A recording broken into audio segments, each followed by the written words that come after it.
So this is my movie review for Man of Steel. This is the last one, the last movie review as a lead up to Batman v Superman. The next movie review after this is Batman v Superman. But before I even talk about that, I have to talk about this movie. Now, this isn't the best movie. I mean, it's not even the best Superman movie, but it's not the worst. And yes, I do have some problems with it of my own, so let's just get straight into it. Now, the movie starts on Krypton, just like the 1978 Superman film, and it spends a lot of time. It spends quite a bit of time on Krypton, you know, setting up plot points and storylines for later on in the movie. But not only that, it focuses on the conflict between General Zod and Jor-El. That conflict between those two carries out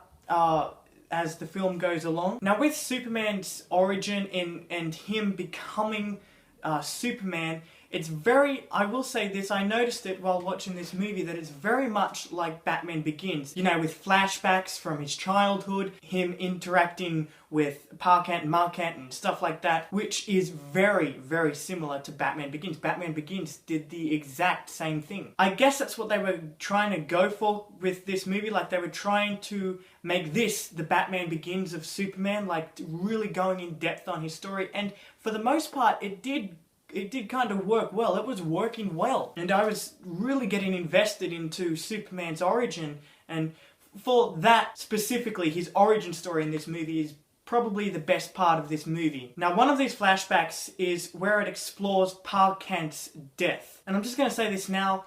This depiction of Park Kent's death isn't my favorite. In fact, I don't think it's really that good anyway. I personally, and I'm pretty sure that a lot of other people think, that Park Kent's death in the original Superman movie was a lot better. The whole point of Park Kent's death is that it's outside of Superman's power to save him, so that no matter what he tries to do, he cannot save him. So the heart attack thing was the best way to depict that. And with this, the excuse for Park Kent dying is like, you can't show the world who you are yet, so don't save me, let me get sucked up by a tornado. I just don't feel, it's not the best, and it could have been done better. Like, they didn't have to do a heart attack, but they could have done something better than him getting sucked into a tornado. This is a flashback that Clark was going back on to tell Lois Lane about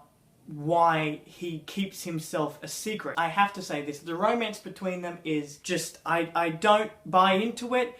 It just feels kind of forced, because there's absolutely no time spent on it. It's just like 1 minute she's in danger, and then the next they're looking into each other's eyes romantically, and I'm just like, ugh! Can we please get off this crap and get to the good stuff? And you know what? I will compare this one to the original Superman movies because they were done so well. Okay, the romance in the original Superman movies between Superman and Lois Lane was done much better than this. This is just, it's not the proper romance. It's nothing. The reason why I hate this is because romance is, when it comes to movies, romance is a very tricky thing for me in movies, because whenever I see like romance come into a movie, and there's a lot of romance that comes into a lot of movies, but every time I do see it happening, I'm just like, okay, this is either going to invest me completely and be a great story, or it's going to be so shitty and just, I'm not going to be invested at all, and it's just going to be crap, and it's just going to,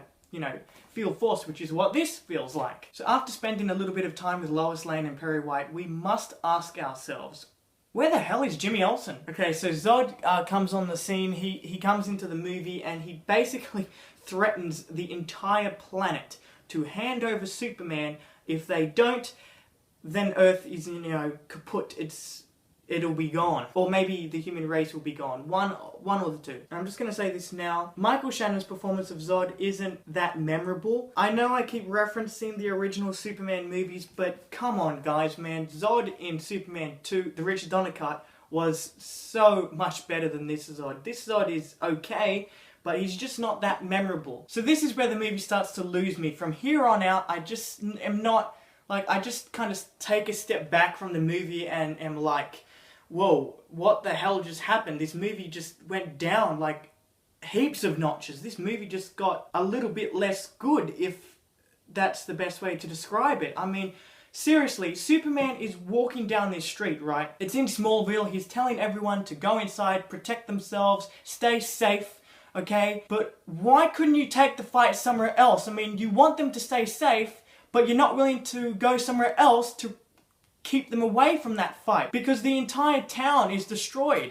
And then this fight eventually leads to the climax of the movie, with Zod wanting to terraform Earth and make it the new Krypton. I mean, Zod's like, release the world engine, and we see the ship, you know, kind of split into two, and one go to the other side of the planet and one go to another side of the planet. And it's just like, whoa, what the hell is happening? And the only reason I feel like that is because there is no build up to this climax, to all of this. There's no build up, and for a climactic ending, that's what you need, and this movie doesn't give that. And this is where a lot of people have, like, the end of this movie is what most people have the biggest problems with. One being that all of Metropolis was, you know, totaled. I mean, this is a world-changing event, and it's only been like the first Superman movie of the DC Cinematic Universe. So that's why not many people like the ending of this movie, and also because Superman and Zod have a fight, and again, he's not taking the fight somewhere else. He's putting everyone in the frickin' city. He's putting everyone's lives in danger. I mean, there's heat vision flying everywhere. They are being thrown through buildings and punching things, and it's just Superman. I don't think Superman would actually let this happen. Like, the real Superman, I don't think he'd let this happen if, you know, Superman were real. But I will say that if you kind of forget about the small bits of it, like how Superman is being completely irresponsible, how all of Metropolis is basically destroyed, and you just sit back and you watch this movie with no judgment, no thoughts or opinions attached, and you just watch it just for fun. Like, if you're really bored and you just want to be entertained with a whole bunch of action, kind of like a Michael Bay film, you put this one in. Anyway, guys, please go down, like and comment on this video, and subscribe to my channel so that you can get notified when I upload my Batman v Superman review, which is coming out probably in the next day or so, but it will be coming out over the weekend at least. So yes, I'm gonna go and watch Batman v Superman now. Bye!